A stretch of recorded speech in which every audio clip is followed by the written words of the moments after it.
Es en la cruz donde estoy crucificado, siendo maltratado por la multitud. Y bien amado, capítulo 16 del Evangelio según San Mateo, versos 13 al 20. Amén. Lee la poderosa palabra del Señor de la siguiente manera: a la gloria del Padre, Hijo y Espíritu Santo. Amén. Yo los ojos empañaditos. Viniendo Jesús a la región de Cesarea de Filipo, preguntó a sus discípulos diciendo: ¿quién dicen los hombres que es el Hijo del Hombre? Ellos dijeron: unos Juan el Bautista, otros Elías y otros Jeremías o algunos de los profetas. Él les dijo: ¿y vosotros quién decís que soy yo? Respondiendo Simón Pedro dijo: tú eres el Cristo, el Hijo del Dios viviente. Entonces le respondió Jesús: bienaventurado eres, Simón, hijo de Jonás, porque no te lo reveló carne ni sangre, sino mi Padre que está en los cielos. Y yo también te digo que tú eres Pedro, y sobre esta roca edificaré mi iglesia, y las puertas del Hades no prevalecerán contra ella. Y a ti te daré las llaves del reino de los cielos, y todo lo que atares en la tierra será atado en los cielos, y todo lo que desatares en la tierra será desatado en el cielo. Bendito sea la misericordia del Señor. Amén. Gloria a Dios. Aleluya. Bien, amado. Así que en esta hora, bendito Jesucristo, amado. Gloria a Dios, ¿verdad? Obviamente, vamos rápidamente a entrar en el exégesis de cada uno de los versículos, amado. Amén. Por eso, en nombre de Jesús. Ok. Con este versículo, ¿verdad? El que viniendo Jesús a la región de Cesarea de Filipo, preguntó a sus discípulos diciendo: ¿quién dicen los hombres que es el Hijo del Hombre? Con este versículo se entra en la quinta división del Evangelio según Mateo, que contiene un gran cuerpo de enseñanzas que Jesús dio a los discípulos. Amén. Aleluya. Y esta es obviamente la enseñanza sobre la iglesia. El Señor con los 12 pasó al otro lado del mar de Galilea, es decir, a la parte oriental. Acuérdense, hermano, que ayer dijimos que ya Cristo, ¿verdad?, llegando ya a la etapa final de su ministerio, ya había, ¿verdad?, se había apartado, estaba procurando apartarse de las multitudes para entonces estar a sola con sus discípulos y de tal forma entonces enseñarle, ¿ve, hermano?, ¿verdad?, y decirle a mayor profundidad todas las cosas, ¿verdad?, que iban a acontecer de ahí en adelante, incluyendo, ¿verdad?, la muerte, amén, de él en la crucifixión y también su resurrección al tercer día. Por lo tanto, amado, vemos que aquí él está con los 12 al otro lado del mar de Galilea, o sea, a la parte oriental. Desde allí caminó hacia el norte por la ribera este del Jordán hasta llegar a algún lugar de la región. El área de influencia de la ciudad de Cesarea de Filipos. Amén. Esto era una bella localidad al pie del monte Hermón, sobre la fuente principal del río Jordán.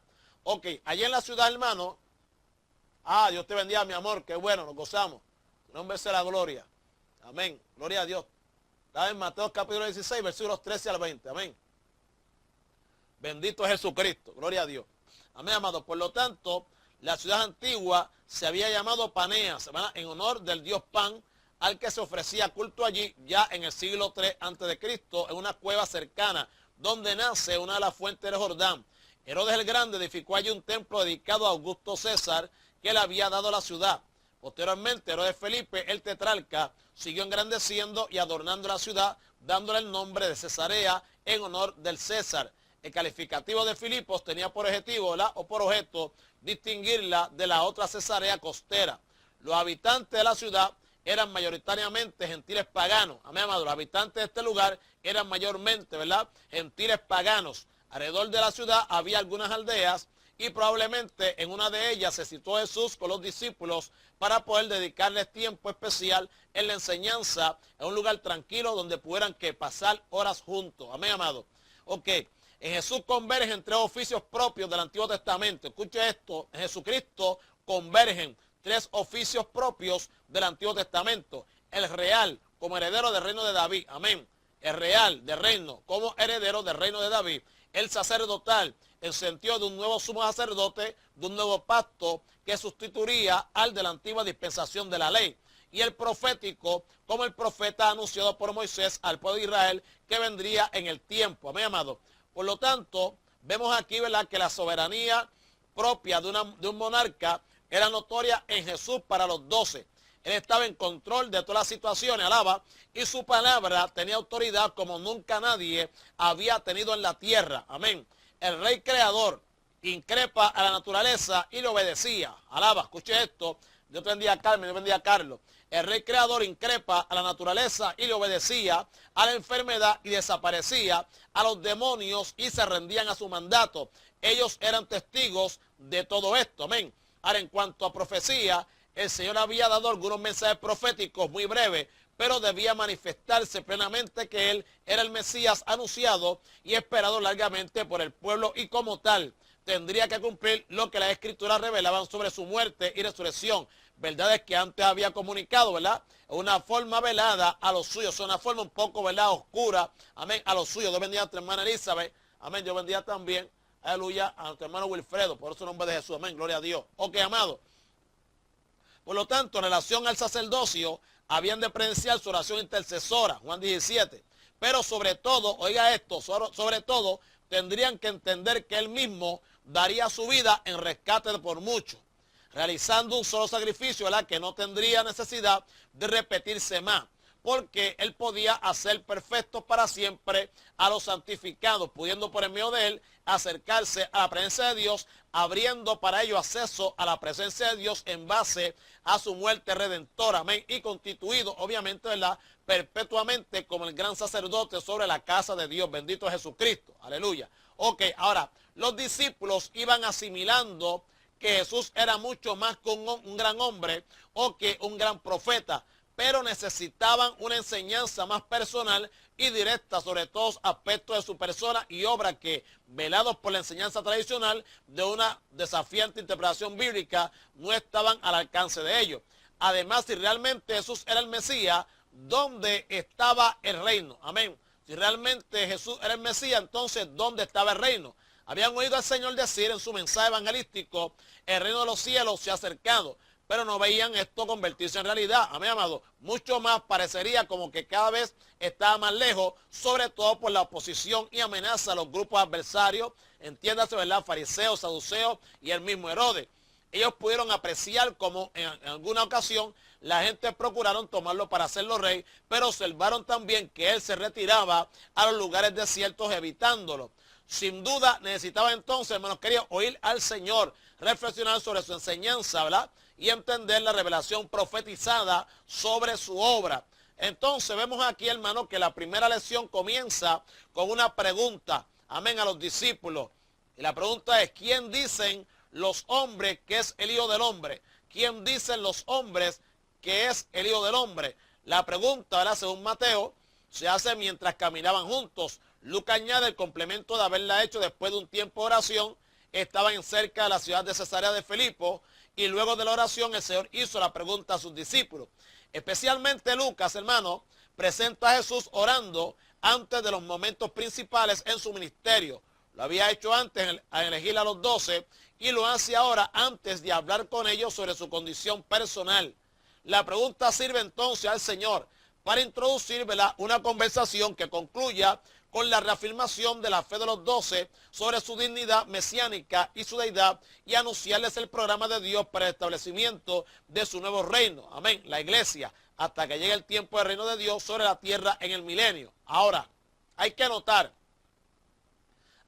amado, ¿verdad?, que Jesús no utilice el pronombre personal yo en la pregunta que formuló a los discípulos, sino el título que habitualmente usaba para sí mismo, Hijo del Hombre. Amén. Al usarlo, estaba ayudando a los discípulos a reafirmar en ellos que Él era el Mesías prometido, anunciado ya por los profetas, vinculado en el título de la deidad y la humanidad concurrentes en Él. Ahora, las afirmaciones hechas por el Señor usando ese título ponían de manifiesto a su deidad. El Hijo del Hombre tenía autoridad para perdonar pecados, es el Señor del sábado y el Señor de los ángeles. Y con frecuencia, ¿verdad?, había llamado a Dios su Padre, expresando con ello una relación personal y única con Dios. Entonces, preguntaba a Jesús sobre el conocimiento que el pueblo tenía de él. No estaba buscando la respuesta de los líderes religiosos ni políticos de la nación, sino del pueblo llano. Mi amado, cuando Cristo pregunta, él, ¿verdad?, aleluya, él está hablando, hermanos queridos, gloria a Dios, ¿verdad? Sobre el conocimiento que el pueblo tenía de él. O sea, no qué conocimiento, ¿verdad? O qué respuesta. Él no busca la respuesta ni los líderes religiosos, ni tampoco los líderes políticos, porque ambos estaban en contra de él. Los herodianos, ¿verdad? Representando el poder político, y los escribas, saduceos, fariseos, ¿verdad? Representando, hermanos queridos, aleluya, el sector religioso. Por lo tanto, él buscaba entonces, hermanos queridos, ¿verdad? La respuesta del pueblo, de los llanos, de aquellos, ¿verdad? Humildes, que realmente, ¿verdad? Pues están dispuestos a que el Señor, amén, les hablase aquellas palabras, que estuvieron atentos, los que mostraron realmente un interés. Por lo tanto, probablemente, hermanos queridos, la gente hablaba mucho con los discípulos de Jesús, y sin duda, mucho más que con él.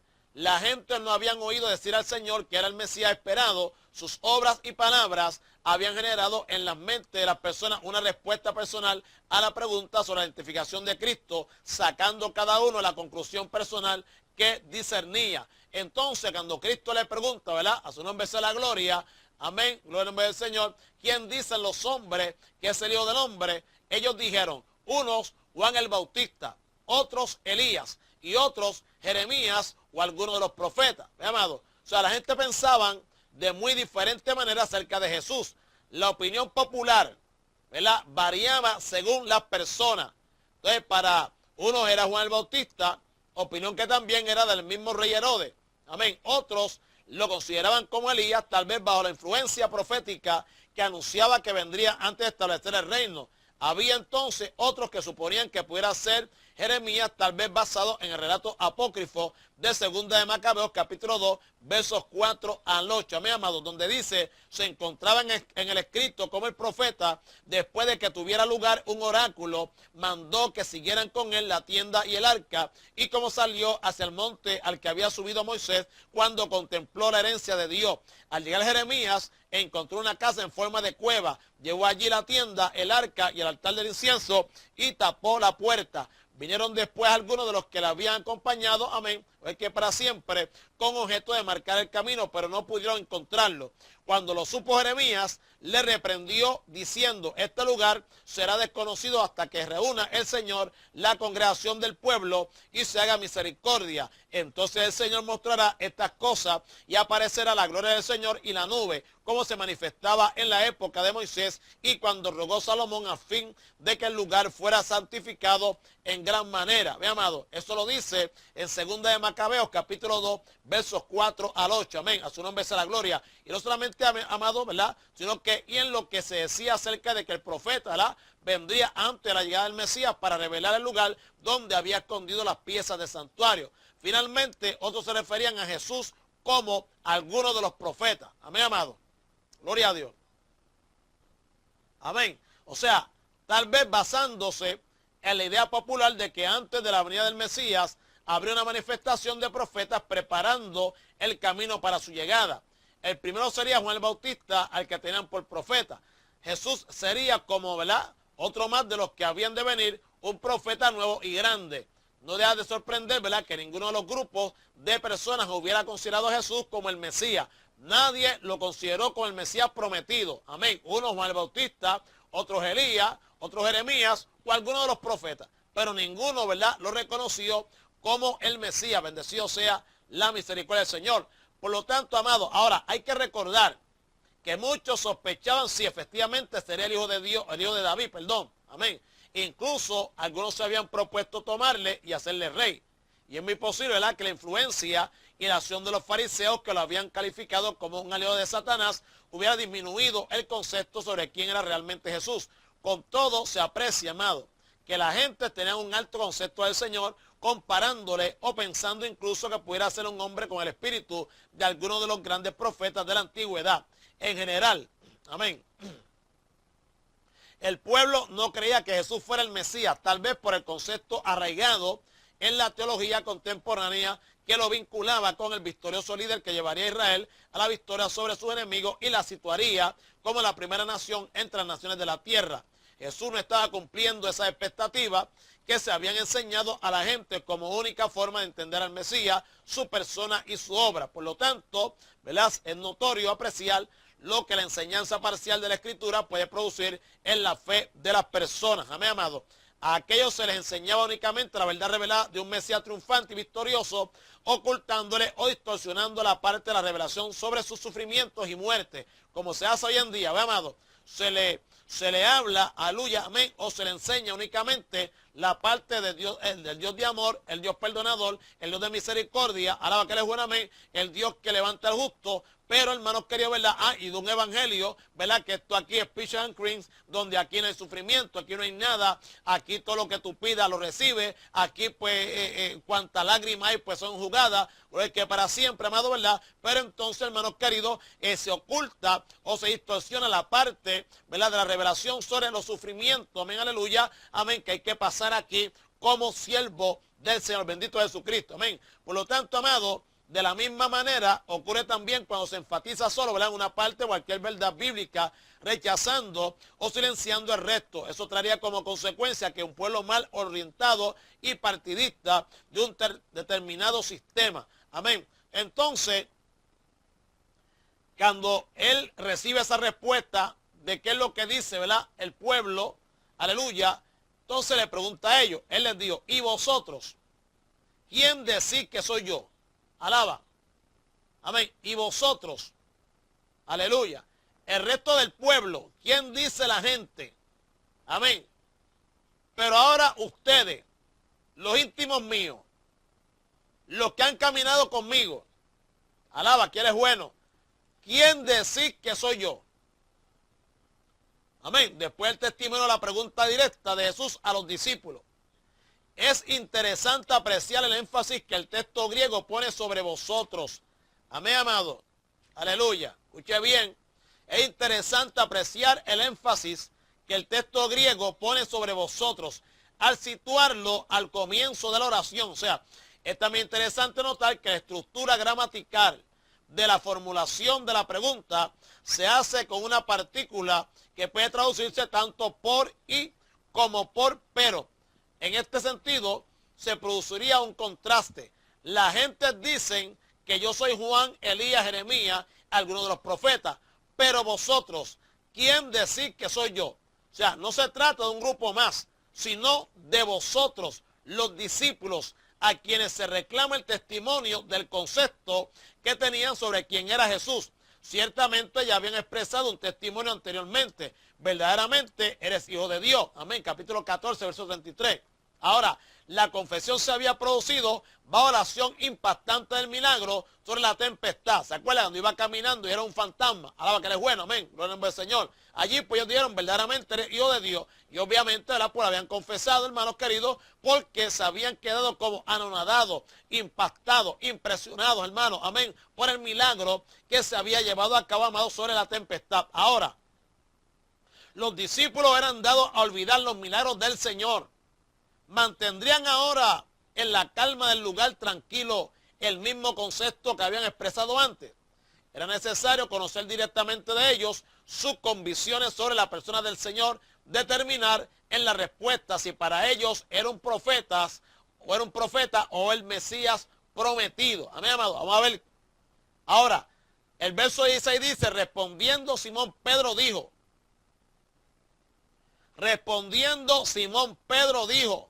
Alaba, tú eres el Cristo, el Hijo del Dios viviente. Amén. Cuando Jesús formuló la pregunta anterior sobre qué pensaban la gente que era Él, la respuesta fue plural. Ellos dijeron. Ahora en la pregunta directamente formulada a ellos, es uno el que contesta, Pedro. El temperamento impulsivo del apóstol se pone también aquí de manifiesto. No cabe duda que la respuesta de Pedro era la respuesta de los apóstoles. En muchas ocasiones Pedro aparece como portavoz apostólico. Amén. Anteriormente Pedro había hecho otras declaraciones personales, como cuando reconocía la santidad de Jesús al decirle, apártate de mí, Señor, que soy un hombre pecador. Un reconocimiento semejante, ¿verdad?, aparece también en Juan con motivo de la deserción de muchos de los seguidores de Jesús. Sin embargo, esta es la declaración más completa que se había formulado sobre quién era el Señor. Una declaración completa, concreta y concisa, con 10 palabras en el texto griego, pero en donde figuran 4 veces el artículo determinado es definido, expresando una concreción absoluta en relación con lo que era Jesús. Y la primera manifestación de Pedro tiene que ver con la mesianidad de Jesucristo. Amén. Con la mesianidad de Jesucristo. A su nombre sea la gloria. Amén. Suei o Cristos. Tú eres el Cristo. Amén. Tú eres el Cristo. El título establece la relación de Jesús con la promesa de Dios y la esperanza del pueblo. En Cristo, el Mesías, Dios cumplía la promesa de redención hecha a los padres, enviando a Jesús, su siervo. Amén, amado. Ahora, la novedad del cristianismo, hermano, a su nombre sea la gloria, ¿verdad? La iglesia iba a ser nombrada por Jesús un poco después de la confesión de Pedro y radica en que el título Cristo queda vinculado a Jesús en nombre humano de Redentor como un título nominal y personal, y precisamente la ciencia que estudia la persona y obra de Jesucristo se conocería como cristología. El cuerpo de seguidores del Mesías se llama cristiano y a la práctica comunitaria de la fe, cristianismo. Alaba, repito. La novedad del cristianismo, la iglesia iba a ser nombrada por Jesús un poco después de la confesión de Pedro. Radica en que el título Cristo, amén, el título Cristo queda vinculado, queda unido a Jesús en nombre humano de Redentor como un título nominal y personal. Y precisamente la ciencia que estudia la persona y obra de Jesucristo se conocería como cristología. Amén. Ve que queda ahí que el título, todo queda, aleluya, unido al título de Cristo. Amén. Lo que estudia, repito, la ciencia que estudia la obra de Jesucristo se conoce como cristología. El cuerpo de seguidores del Mesías se llama cristianos. Amén, amado. Y a la práctica comunitaria, o sea, amén, aleluya, a la manera, la conducta nuestra, amén, aleluya, de nuestra fe, en el nombre de Jesucristo, amado, ¿verdad? Se le llama como cristianismo. Cuando Pedro declara que Jesús es el Cristo, quiere decir que es el Mesías largamente esperado, quien fue anunciado como el mediador dispuesto por el Padre, ungido por el Espíritu y determinado para ser el profeta de su pueblo y el único sumo sacerdote, el rey esperado y determinado para el reino eterno de Dios. El concepto que comprende el título Cristo es de una enorme dimensión. Amén, amado, especialmente, aleluya, en el componente soteriológico. Cuando hablamos del componente soteriológico, estamos hablando del componente que tiene que ver, amado, con la salvación, ¿ve, hermano? Por lo tanto, en el componente soteriológico de la misión redentora del Mesías, no es posible, ¿verdad, hermanos queridos, tratar aquí en un comentario del texto bíblico con la necesaria extensión, la teología del significado del título que Pedro dio a Jesús en su confesión personal y colectiva. Con todo, ¿verdad? Debe escribirse algo sobre el título en forma sucinta. O sea, el título de Cristo, ¿verdad?, traslada la idea del plano referente más extenso y o del hombre, o sea, al confesional que expresa la fe y la profesión cristiana. La confesión de Pedro va a ser interpretada pascualmente por Jesús, conduciéndola a la obra redentora del Cristo de Dios en su muerte de cruz, de modo que el crucificado, Jesús es Cristo, amén, como cumplimiento de la profecía y ejecución de las promesas. Se van, estamos estudiando la carta a los romanos, amén, que hablamos de eso mismo. Jesús, amén, es Cristo, Jesús el Cristo, ¿ve, amado? Por lo tanto, el título trasladado fuera del ámbito que expresa la esperanza de Israel en cuanto a reino literal, pertenece a la realidad íntima de la fe cristiana, abierta a la renovación, no un sistema de gobierno, aunque sea divino, sobre la tierra, sino a la renovación por regeneración de lo humano. Ve, amado, o sea, cuando Dios viene, hermanos queridos, repito, ¿verdad? Él no viene, amado, para renovar un sistema de gobierno, aleluya, amén, el que para siempre, sino viene a la renovación por regeneración, ¿verdad? Aleluya, de lo humano. O sea, el título de ser interpretado no desde la perspectiva de una esperanza nacional para un pueblo, el judío, sino desde la propia situación del cristiano como esperanza personal de vida. Alaba que Él es bueno. Amén, amado. Gloria a Dios. Por lo tanto, amado, amén, gloria a Dios. Nos vemos entonces con el favor de Dios. Dito Jesucristo, amén. Ok, amado, por lo tanto, pero también ha de considerarse el título relacionado con el ungido Rey Salvador que Dios enviará sobre la tierra para liberar a los oprimidos y establecer un reinado de paz duradera. Esta perspectiva se establece en el principio de la historia de Israel con la esperanza de un futuro para el pueblo que pasa a conocerse como el pueblo de la promesa y se concreta en las manifestaciones proféticas que proclaman la llegada del rey para establecer el reino. La esperanza mesiánica está ligada al pacto davídico. Escuche bien, amado, que están los pactos ahí. La esperanza mesiánica, amén, está ligada al pacto davídico. El Mesías será el ungido de Dios de su misma dinastía. La manifestación del Mesías está ligada también a la aparición de un profeta, antiguo o nuevo, que le precederá para abrir el camino al Señor y su reino. El Mesías desde la concepción israelita sería un triunfador, pero en el fondo bíblico el Cristo supera la visión de un triunfo nacional jerárquico para trascender a una presentación humana desde la condición de sacerdote, profeta y rey. Por lo tanto, hermano, el cambio transformador que haría Cristo tiene que ver con una renovación integral del hombre que lo acepta como tal y lo recibe como lo es. Esperanza soteriológica en su condición de único y suficiente Salvador. Bendito sea el dulce nombre de Cristo Jesús. Aleluya. Gloria a Dios. Amén. Por lo tanto, amado, escuche bien. Jesús preguntó, ¿verdad? Y Pedro confesó que él era el Cristo. No negó al Señor esa confesión, sino que interpreta a partir del sufrimiento del siervo de Jehová que debe dar su vida por otro. Ser Cristo, oiga esto, ser Cristo significa entregarse en servicio pleno a la tarea salvadora. Alaba, ser Cristo significa entregarse en servicio pleno, en servicio completo a la tarea salvadora. Más adelante, el sumo sacerdote preguntará a Jesús si él es el Cristo, el Hijo del bendito, Marcos 14, 61, 62, y responderá afirmando que lo era y presentándose nuevamente como Hijo del hombre, dando a entender que ser el Mesías no era alzarse en armas contra Roma, sino anunciar y preparar la llegada de un reino cuyo orden estará por encima de cualquier institución humana, política o religiosa. Hello. Pilato, ¿qué hace? Pilato, representante del orden político del mundo en aquel tiempo, había, aleluya, también preguntaría, ¿verdad? Si el Cristo, si él era el Cristo, amén. Lo haría simplemente preguntándole si él era rey, Marcos 15:2, para recibir también una respuesta afirmativa, pero cuyo cometido no estaba en luchar contra el poder establecido, entonces para implantar su reino, porque no un reino de este mundo.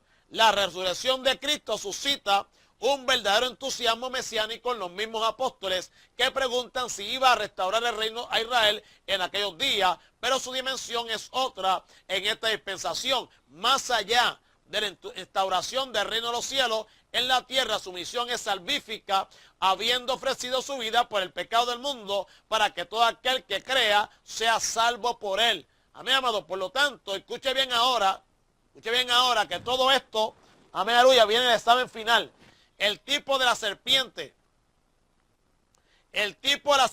de bronce que Moisés levantó en el desierto se cumple en el antitipo que es Cristo, de modo que siendo levantado para salvación llama a todos los hombres, aleluya, no nombre de Jesús de Nazaret, a él mismo. Amén, amado. Repito, el tipo de la serpiente, ¿ve? El tipo de la serpiente, ¿verdad? La serpiente, aleluya, era tipo, amén, de Cristo, y Cristo es antitipo de la serpiente de bronce. Amén, amado. Por lo tanto, aleluya, eso, ¿verdad? Son figuras retóricas. Por lo tanto, amado, aleluya, vemos que de modo que siendo levantado para salvación llama a todos los hombres a él mismo. La confesión de Pedro está seguida al recuerdo de lo antiguo en boca de los hombres, los profetas, el bautista, entrocado todo ello con el recuerdo de la esperanza de Israel que sigue en la confesión del apóstol, el Cristo, el Hijo del Dios viviente. Por lo tanto, amado, la interpretación se efectúa a la sombra de la cruz. Amén, amado. La interpretación se efectúa a la sombra de la cruz. No se trataba de la ejecución justa de los juicios de Dios revelados en su palabra que el Cristo ejecutará cuando venga a implantar el reino literal. Es entonces y aún ahora la revelación de la gracia, ejecución de salvación en estos momentos, ¿ve, amado? Por lo tanto, al testificar que Jesús es el Cristo, está anunciando el futuro del crucificado. Alaba, que el mismo Cristo revelará a ellos en palabras concretas y se ejecutará un poco más adelante en el tiempo histórico determinado por Dios. Ve, hermano, mire lo que está hablando aquí, por favor. Mire lo que está hablando aquí. O sea, que cuando Pedro testifica que Jesús es el Cristo, lo que está es anunciando, o sea, no tiene que ver con milagros y nada de las cosas. No tiene que ver con milagros, con favores, con sanidades. Se oye, alaba, escuche bien. Cuando Pedro testifica que Jesús es el Cristo, lo que está anunciando el futuro del crucificado. Alaba, o sea, que el mismo Cristo revelará a ellos en palabras concretas y se ejecutará un poco más adelante en el tiempo histórico determinado por Dios. O sea, al profesar la fe que Jesús es el Cristo, se adhiere a los dos elementos que juntos conforman su realidad. Por un lado, la obra de salvación y por otro, la esperanza futura de un reino que él establecerá en el nombre de Dios en la tierra, pero que tiene proyección que eterna. Alaba. Hello. ¿Estamos ahí? Ok, seguimos entonces. Bendito sea el nombre de Jesús. Ok, amado. El gozo cristiano, escuche bien, surge en el disfrute del traslado que Dios hace de quien cree en Cristo, liberándolo de la situación esclavizante del pecado en las tinieblas y trasladándolo al reino del Hijo amado. La proyección escatológica, ¿verdad?, del evento futuro, la proyección escatológica en unidad con Cristo hace que las tribulaciones momentáneas sean cambiadas en la solidez esperanzada de un eterno peso de gloria. Dejar de ver en perspectiva terrena, alaba, dejar de ver en perspectiva, amén, terrena, para hacerlo en la dimensión celestial propia de una vida escondida con Cristo en Dios. Alaba. O sea que cuando nosotros dejamos de pensar, amén, y ver las cosas de la perspectiva terrenal, y entonces comenzamos a mirarla, aleluya, amén, desde la dimensión celestial, eso lo que está, aleluya, es indicativo o manifiesta, hermanos, que aleluya, amén, es que para siempre, de que esa es la propia vida que de un creyente, amén, amado, de una vida que está escondida con Cristo en Dios, amén. Por lo tanto, en medio de las lágrimas, en medio de las lágrimas, amén, dándolo al vocabulario nuestro, al léxico nuestro, en medio del lloriqueo, experiencia propia de quien atraviesa por el valle de lágrimas, el gozo se manifiesta para el creyente en Cristo porque sabe que resucitado tiene el nombre de autoridad suprema como Señor absoluto en todo el alcance celestial y cósmico de la palabra. Amén. O sea, el Cordero inmolado tiene el poder, la riqueza, la sabiduría, la fortaleza, el honor, la gloria y la alabanza. Y sabe también que Dios secará toda lágrima de los ojos de ellos. ¿Cuántos pueden alabar a Dios ahora? Por lo tanto, amado, la gente le llaman profeta, amén, aleluya, escuche bien, la gente le llaman profeta, pero los discípulos lo reconocían como el Cristo, el Mesías, el ungido de Dios. Así es que tiene que ser, amado. La gente habla de Dios, amén, en el nombre de Jesucristo de Nazaret, amado, ¿verdad? Como pues que creó los cielos y la tierra. Pero nosotros tenemos que hablar, aleluya, de Dios como el omnipotente, como el omnisciente, amén, como omnipresente, alaba que Él es bueno, amén, a su nombre sea la gloria, amén, como el Rey de Reyes, Señor de Señores, ¿qué más? Como la rosa de Charón, el principio y fin, alfa y omega, alaba que Él es buenísimo. Así es que nosotros tenemos que reconocer, amén, a nuestro Dios como el Dios que para Él nada es imposible, no como ellos, amados, porque no tienen ellos la misma esperanza. Alaba. ¿Por qué no tienen la misma esperanza? Porque ellos, hermanos queridos, no tienen ningún vínculo con Jesús. Alaba que Él es bueno, amén. Y lo del vínculo con Jesús, amado, batado a que al Cristo, como dijimos ahorita, amén, amado. Por lo tanto, nosotros, amados, sus seguidores, somos cristianos. Ellos no. Nos identificamos, aleluya, con ese Cristo, amén, aleluya, muerto y resucitado al tercer día. Amén, amado. Por eso el nombre de Jesús. Por lo tanto, hermano, sin duda la fe actuaba en ellos, haciéndole reconocer una dignidad tan grande en quien a los ojos de los hombres no cumplía las expectativas que habían asignado el Mesías, el Cristo de Dios. Pero todavía va más allá la confesión apostólica hecha por Pedro. No solo lo reconoce con el Mesías, sino también como, aleluya, el Hijo del Dios viviente. O sea, esta segunda parte de la declaración no puede significar más que la vinculación de Jesús con el hombre.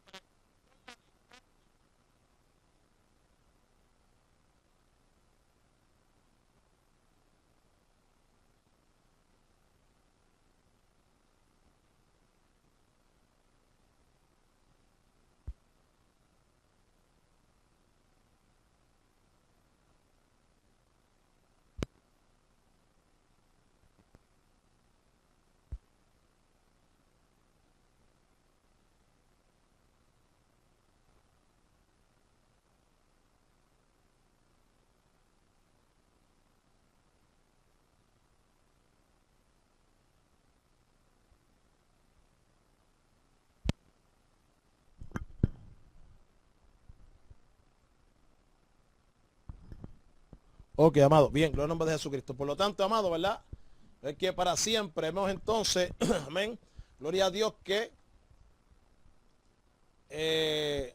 ¿verdad? Que Cristo será eternamente Hijo de Dios, ¿verdad?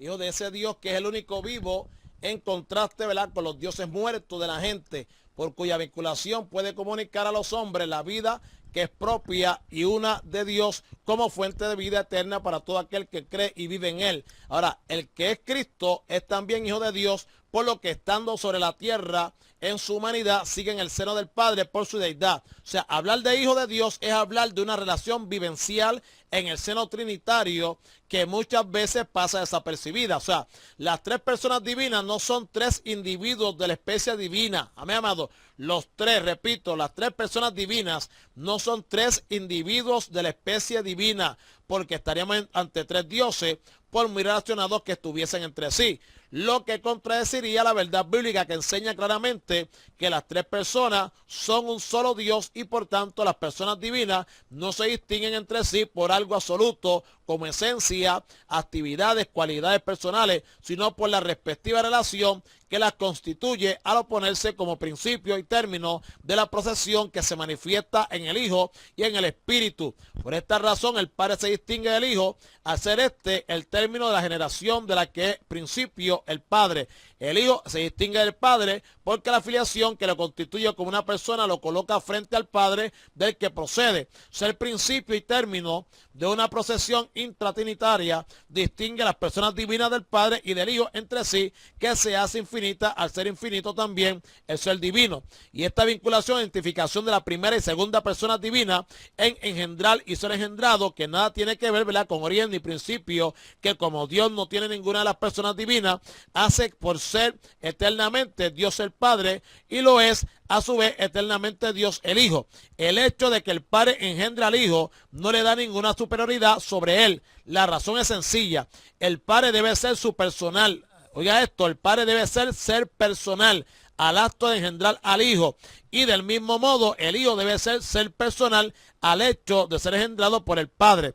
No hay pues ninguna dependencia, inferioridad o subordinación en el seno trinitario, sino una interdependencia relacional entre las personas divinas. Su vinculación está establecida en una relación de padre a hijo y viceversa, por la que el Padre no puede existir sin el Hijo, ni el Hijo sin el Padre. Alaba, que él es buenísimo. La identificación de cada una de las dos primeras personas divinas hace que el Padre no pueda ser Padre sin ser Dios y que el Hijo no pueda ser Hijo sin ser Dios. Por tanto, hay una totalidad integradora en cada persona divina junto con una identificación personal absoluta.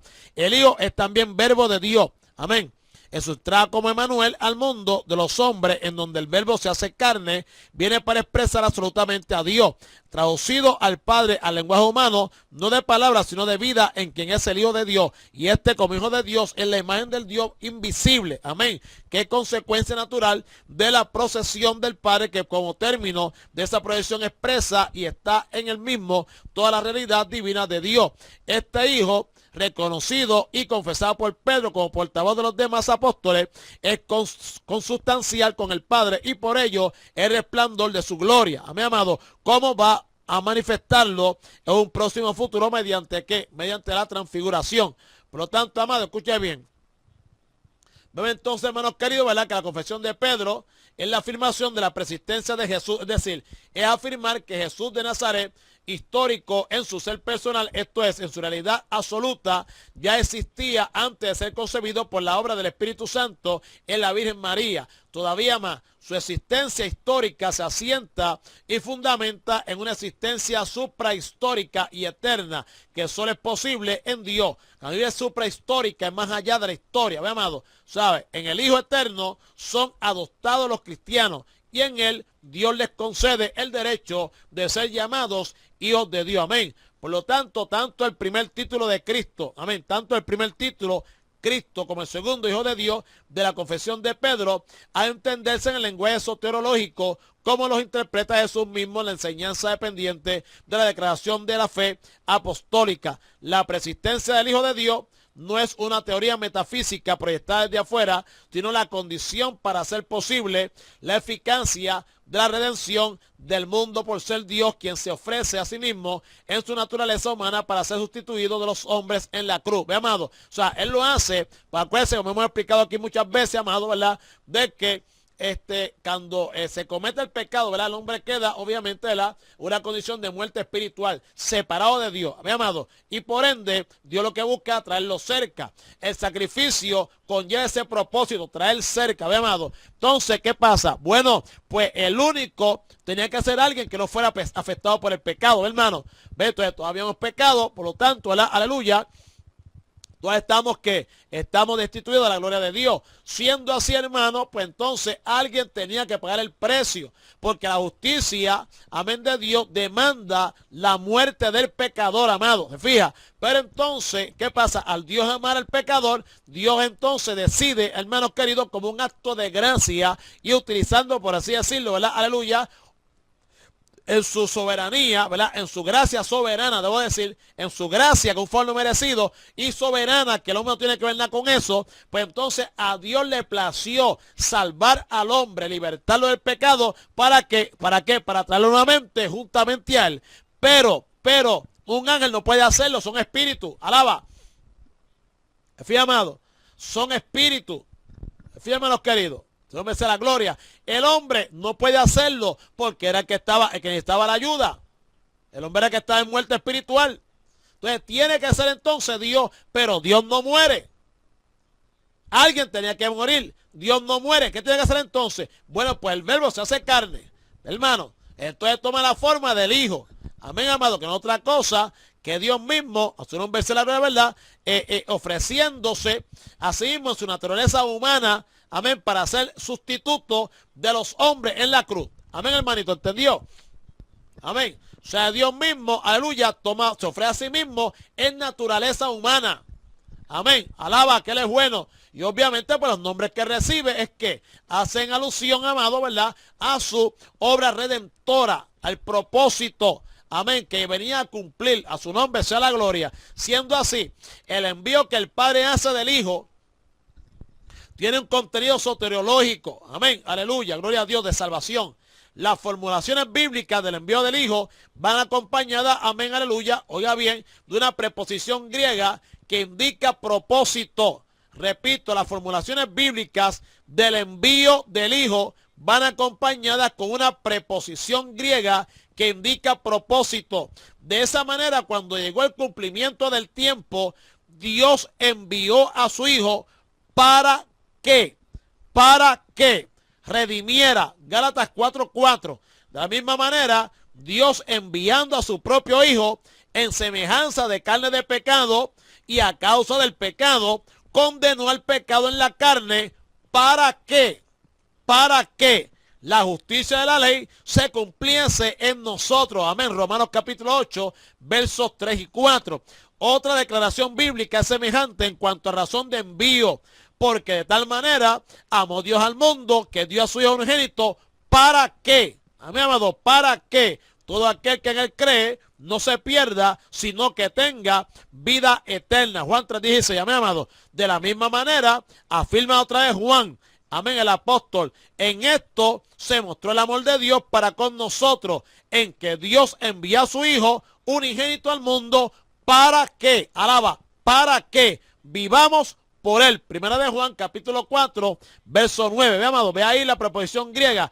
¿Para qué? ¿Ve? Cuando lo ve entonces, hermano, amén, esa proposición indica propósito, ¿ve, hermano? Para que redimiera, para que la justicia de la ley se cumpliese en nosotros, para que todo aquel que en él cree no se pierda, sino que tenga vida eterna, para que vivamos por él. Se aprecia entonces, amado, amén, que a pesar de los conceptos que había entre los judíos sobre el Mesías, el Cristo, Dios estaba revelando a los 12 una dimensión consonante con el propósito salvífico que Dios obraría en su Hijo y a través de él para salvación de los perdidos, manifestándose en ello la verdadera esperanza, no solo para los judíos, sino también para todos los pecadores. Bendito sea el que es para siempre. Amén. Gloria al nombre de Jesús. Bien, amado. Aleluya.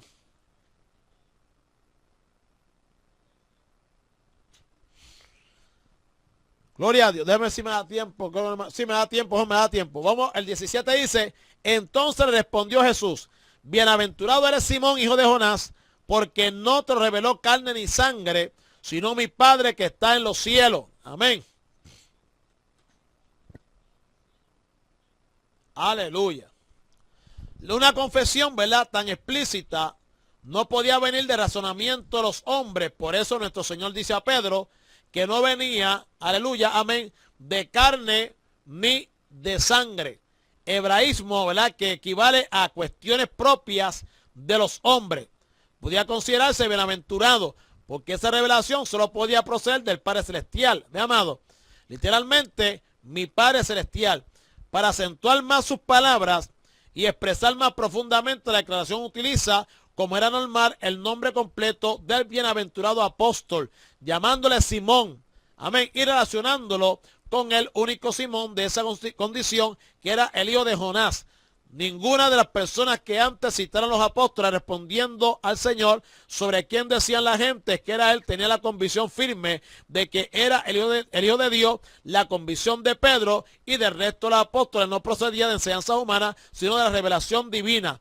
Para llevarlos a esa convicción ante uno que, humanamente hablando, no tenía ninguna de las cualidades esperadas para el Mesías, era precisa una revelación del Padre. No significa que Pedro hubiera recibido esa revelación del Padre en aquel momento, sino que era la consecuencia del tiempo al lado de Jesús que, conducido por Dios, los había llevado a aquella comprensión.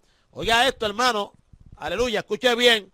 No significa que Pedro hubiera recibido esa revelación del Padre en aquel momento. O sea, que no fue que, ¿quién dice usted que soy yo? Y vino el Espíritu Santo ahí en ese momento, rápido, Pedro, habla tú. Dile que él es el Cristo, él es el Dios viviente. No. O sea, no significa que lo hubiera recibido esa revelación del Padre en aquel momento, sino que era la consecuencia del tiempo al lado de Jesús que, conducido por Dios, los había llevado a aquella comprensión.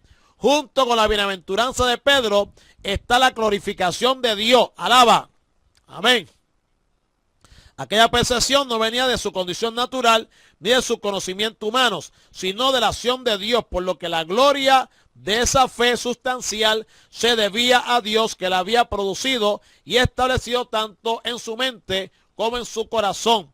Al llamarle Jesús Simón Bar Jonás, está enfatizando esa verdad a recordarle su procedencia como hombre y miembro de la raza humana, que no hubiera podido alcanzar por sí mismo un conocimiento así. Fíjense, dice Simón, ¿verdad? Simón Bar Jonás. Bar es que hijo de Jonás. Bar Jesús, hijo de Jesús. Amén. Amén, amado. Amén.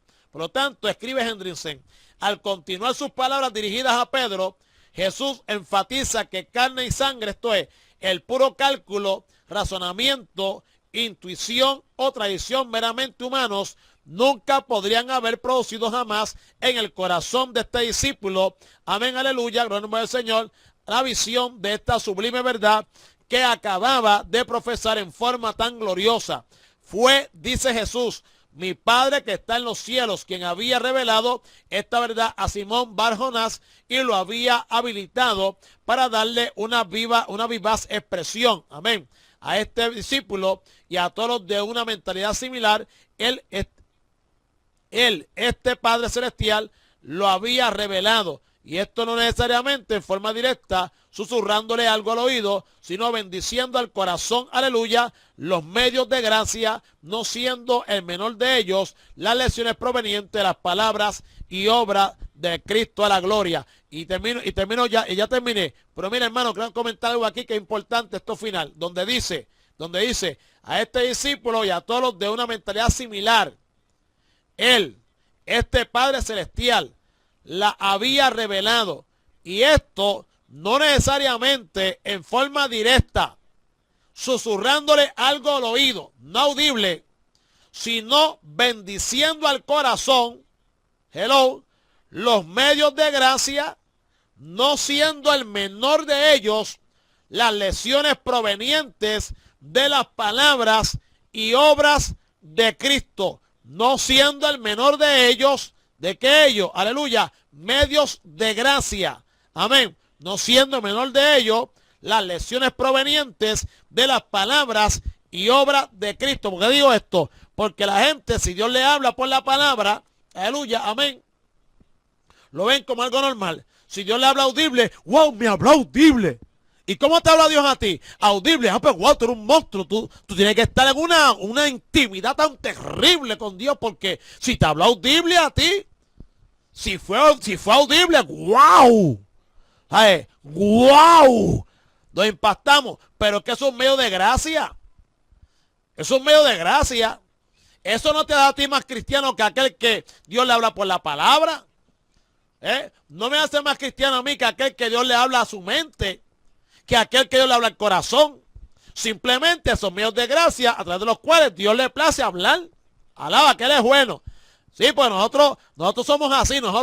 Dios no habla por la palabra, pues eso es como nada. Habla audible. ¡Wow, qué monstruo! ¡Wow, qué monstruo!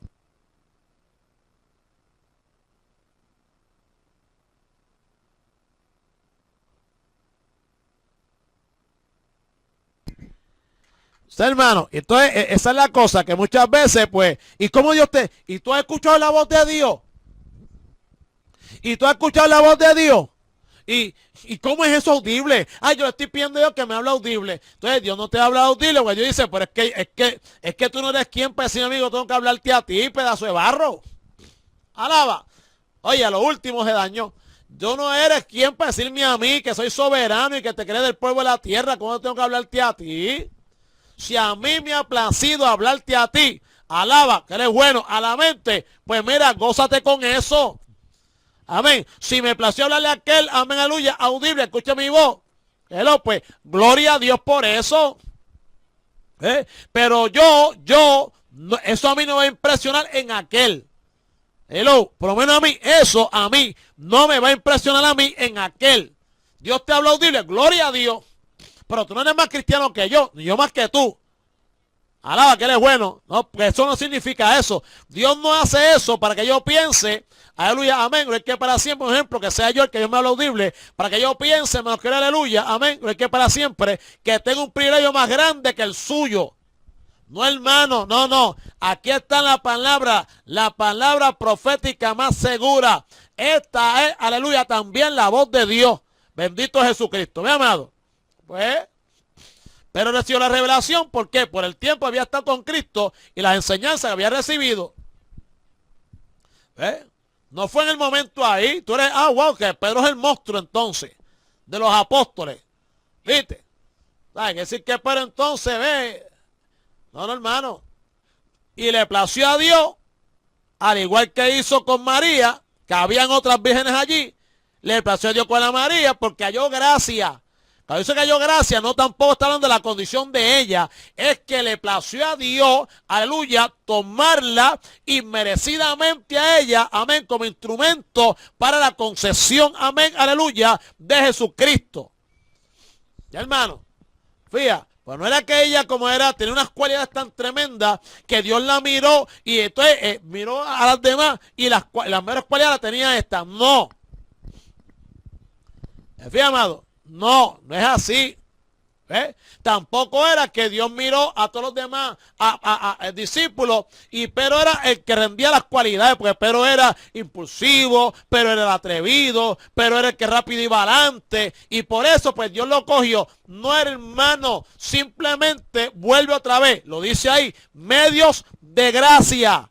O sea, medio, amén, aleluya, es que para siempre que Dios utiliza, amén, amado, de forma, amén, hacia nosotros, de forma inmerecida.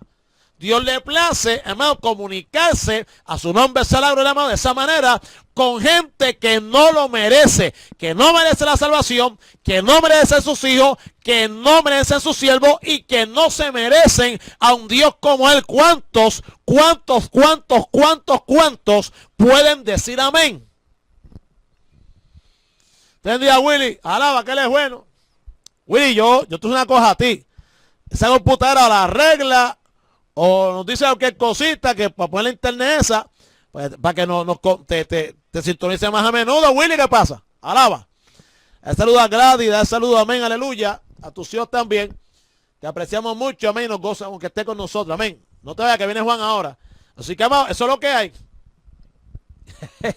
¿Entendía? Así que, hermano, aleluya, en nombre de Jesucristo, acuérdese de eso. Acuérdese de eso. Sí, bueno, nosotros tenemos esa mala costumbre y tenemos que instruirnos. Hello.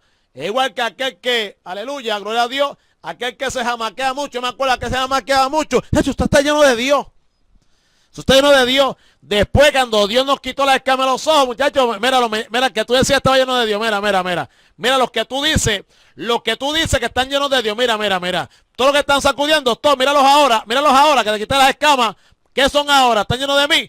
No, señor, son unos carnales, unos chuletones. Te lo estoy diciendo. Alaba, que Él es bueno. Mi amado. Exacto, mira, hombre, no. Al contrario, mientras más grite, más hueco está y vacío. Amén. Más falto de espíritu está. Alaba, que Él es bueno. Mientras más se sacude en su embuste, más chuletón es. Hermano, eso es así. Mira, aquel habla, como me dijo un pastor a mí me dijo en Puerto Rico, que si uno no hablaba lengua, no tenía el Espíritu Santo. Y un montón de hermanitos atribulados. Ahí está Susana, que se acuerda, y Carlos y Carmen. Entonces, hermanos queridos, y algunos hermanitos atribulados, buscando oración, hablar lengua. Porque si no hablan lengua, no tiene el Espíritu Santo. No, hermano, usted habla 1000 lenguas. Usted habla 1000 lenguas. Y aquel habla 500 lenguas, el otro habla 800 lenguas. No hay problema con eso. Amén, pues eso es del Espíritu. Pero eso no quiere decir que usted no habla lengua, usted no tiene el espíritu, que usted está hueco, que aquel está lleno, usted está vacío, ¿no, hermano? ¿Por qué? Porque no todos hablan lengua, dice la Escritura. La palabra dice que no todos hablarán lengua. Alaba, no todos van a profetizar. Hello, alaba, que Él es bueno. Ven, hermano, entonces, ¿qué estamos hablando? ¿Ve? Digo esto, ¿sabe por qué? Para que usted, hermanos queridos, nada de eso lo impresione. ¿Por qué? Pues son medios de gracia, son dones de gracia. Gracia. Amén. Favor no merecido. No es lo que yo hice. Dios le plació, Dios quiso. ¿Qué más te puedo decir? Le dio la gana a Él. Alaba. Porque por más que yo me santifique, y no es que no lo haga, no me malinterprete, pero por más que me santifique, delante de ellos sigo siendo el mismo pecador. Alábalo, por eso que por gracia soy salvo. Amén, hermanito. Así que para adelante y para el cielo. Amén.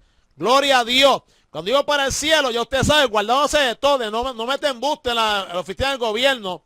Amén. No pelea las trompadas con su esposa ni con su esposo. Amén, amado. Vamos a dar las peleas. ¿Qué más te digo? Vamos a dejar lo terrenal.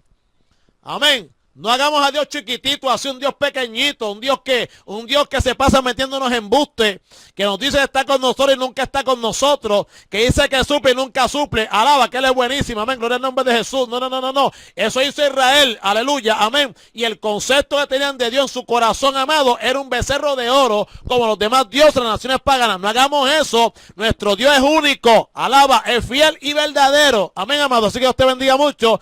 Dios te bendiga, Rogelio, amén. Hay que saluda a tu familia y nos gozamos grandemente. Vamos a estar orando, amados. Gracias por su fiel sintonía, hermanos queridos. Amén, aleluya. Y vamos entonces a orar para así pasar los micrófonos allá a Filadelfia con nuestro hermano Juan Egger y su programación Dios clama a la nación. Oramos.